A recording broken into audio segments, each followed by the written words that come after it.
P0030 code diagnosis. When your car has any problem,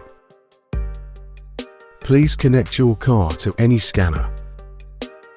Oxygen Lambda, sensor heating circuit, B1S1, malfunction, open circuit. How to fix. Possible symptom: malfunction indicator light mil on. Possible causes: faulty auto sensor heater circuit, wiring, connector issue, faulty ECM. Possible solutions: inspect and test auto sensor heater circuit as per repair manual. Inspect and test wiring harness as per wiring diagram. Replace ECM if auto sensor and wiring harness are to factory design.